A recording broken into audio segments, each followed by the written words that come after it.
أعوذ بالله من الشيطان الرجيم بسم الله الرحمن الرحيم وصلى الله على أشرف المرسلين وعلى آله حق قدره ومقداره العظيم. To alhamdulillahi kamar yadda muka sani wannan shiri na tambaya da amsa yana zuwa a kullum a kowace rana. A jiya ba a ji mu ba sakamakon wasu uzurai da aka samu na gayyatar maulidi. To ayyuka ya ɗan shigo cikin Allah da na hidiman maulidi, to shi yasa muka ɗan ɗage karatu. To amma alhamdulillahi yau kuma muna da gayyatar maulidin, amma kafin mu tafi muka ga ya kamata mu fara gudanar da wannan aikin yanzu kenan insha Allah, saboda akwai alƙawarka na amsoshi da bamu amsa ba. Sannan muna sanar da masu buƙatan tallace-tallace don a tallata musu hajojinsu, za su iya magana don mu musu talla ko a tsara musu talla ko kuma a ɗauka musu abin da suke da buƙatan a yaɗa musu. Sannan wanda suka samu haihuwa suna so a fidda musu da sunan jariri ko jaririya wanda yake da sirrin ruhi, wanda za a samu ɗaukaka a wannan haihuwa idan an yi amfani da wannan suna. In Allah yadda akwai shi. Sannan kuma a dinga mana like da share da subscribing. Masu kuma ɗorawa a fejikansu muna muku maraba, saboda wasu na ta buƙatan a basu izini, to tuntuni muna ta badawa. Akwai manoma kuma masu buƙatar ɗaukaka da buɗi da kuma yalwan wato amfanin gona, shi ma akwai taimako. Idan kuna da buƙata za ku iya magana. Sannan masu buƙatar fassarar mafarki za ku iya turo mana da tambayoyinku a cikin comment section na mafarkin da kuka yi a halin da kuke mafarkin. Insha Allah za mu ba ku amsa abin da ake da buƙata na fassarar mafarki game da abin da Allah ya sanar da mu. To a ɓangare na mu'amalan yau da kullum, kamar wanda suke so su yi abota da wani, suna so su ƙulla abota ko kuma su ɗauki yaron gida ko kuma su ɗauki aiki ko kuma su yi wata mu'amala wanda suna so su samu ɗaukaka a cikin wannan mu'amalan. To insha Allah za su iya mana magana ko su ba mu sunayen wanda za a yi mu'amalan, a gaya alkhairinsa yake kuma ɗaukaka. Sannan masu buƙatar binciken rayuwa za su iya tura mana da hoton tafin hannunsu ta WhatsApp don gudanar musu da bincike akan abin da ya danganci harkokin rayuwa da ba su mafita akan matsalan da ke damun su. In ma rashin lafiya ne mutum yake fama da shi, to muna da magunguna na kowane cuta, ɓangaren da ya danganci sikila, hepatitis, hypertension, hawan jini, siga, duk dai abin da ya danganci matsalan sanyi da duk wata cututtuka da take damun ɗan adam a jiki, za mu maka scanning don mu gane wata cuta ne ke damun ka, kuma a baka maganin da ta dace insha Allah. Sannan wanda aka haifi jariri ana so ba sai an cire masa belu ba, muna da magani da muke badawa wanda yake zai narkar da wannan belun, wanda ake kiranta da hakiya ko kuma yar wuya. Allah yadda kuma yaro zai taso cikin basira da ƙoshin lafiya. To tambayan mu na farko shine fassarar mafarki. Akwai bawan Allah da ya turo mana tambaya a comment section na shi a cikin shafukanmu.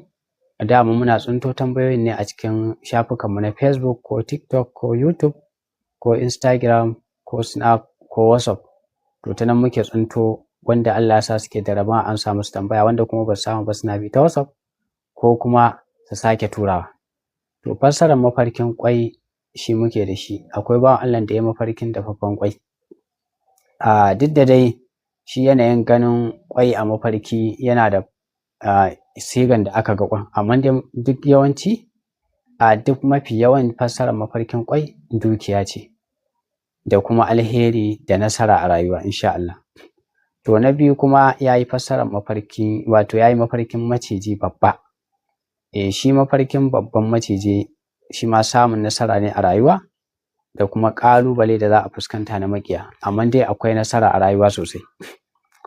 Sannan kuma mai tambaya na gaba shine Ahmad da Rabi'atu. To Ahmad da Rabi'atu auren gidan biyar ne, mataki na biyu. Auren gidan biyar kala uku ne, to wannan mataki na biyu ne. Sannan babu sirrin ruhi a mu'amalansu, a zamantakewansu. Sannan auren yanzu haka halin da ake ciki, tunda ya ce ba a yi ba, babu katamamman tsayayyen magana a auren. In kuma an tsaye da magana, babu shiri na hidiman aure. amma Allah da ya ci gaba da addu'a za a yi wannan aure idan ya mai da hankali ya jure ma duk wata gwagwarmaya, kuma auren akwai ɗaukaka da nasara a ciki duk da babu sirrin ruhi ɗin, amma akwai ɗaukaka. Amma in yana son nan gaba in zai ƙara aure yana so ya samu auren da yake da sirrin ruhi da ɗaukaka sama da wannan, sai ya samu mace mai suna Khadija. Wannan kuma sai ya yi haƙuri da wasu abubuwan insha Allahu, ko ɓangaren cikan wasu alƙawarka da dai makamancin haka, wani abun zai ga ya tafi daidai, wani abun ba zai gan shi daidai ba, saboda shi sirrin ruhi yana kawo kaga shi ne wani za a ga auren sa ma nahisi ne amma kaga yana samun mahaukatan kuɗi, ko ana ta gudanar da wani abubuwa na cigaba. So amma dai shaharan ce dai zai wahala kaga an shahara babu musharaka, sai dai in an yi sa'a wannan Allah shi yake juyan da ya so. To sannan kuma akwai shi wannan mai suna Ahmad, ka ji bayanin ka. To sai mai suna Kabiru shi kuma da Zainab, shi ma babu sirrin ruhi a auren, amma auren gidan biyu ne mataki na biyu shi ma. To lallai wannan Malam Kabiru ya shiga harkan kasuwanci ko kuma ya yi magana ta WhatsApp don mu tantance masa harkokin da ya cancanta ya ƙara, saboda yana fuskantar lalacewar harkoki. Auren gidansa, aurensa gaskiya juya kuɗi yake da buƙata auren. In kuma ana juya kuɗi abubuwan sun ƙi daidaito, to dole ya ƙara aure saboda babu sirrin ruhi a cikin shi, kuma sirrin ruhi shi yake tabbatar da yanayin ƙarfin samu da kuma cikin alƙawarka. Sannan kuma akwai mai suna Siraj da Mariya, shi ma ya ce ba a yi auren ba. Siraj auren da Mariya auren gidan biyar ne mataki na uku, shi ma wannan aure lallai akwai sirrin ruhi da digiri da musharaka da komai ya tara. Ni na daɗe ma ban yi bincike, sai mu daɗe sai a yi ta bibiya ba a samu aure biyar mai kyan wannan ba, in dai ba irin auren su ɓangare na ɗaukaka da buɗi. Yawwa, in dai ba irin su auren Naziru da Khadija ko Umar da Hafsa ko Adam da Maimuna ko Fadima, ko kuma mai suna Fadima da Abdullahi, su ma kaga duk irin wannan ne, ko Ibrahim da Habiba, ko kuma gasar sunan dai irin makamantansu. Insha Allah duk kaga aure ne na shahara, ko Sani da Mansura, to duka aure ne na shahara ba na wasa ba.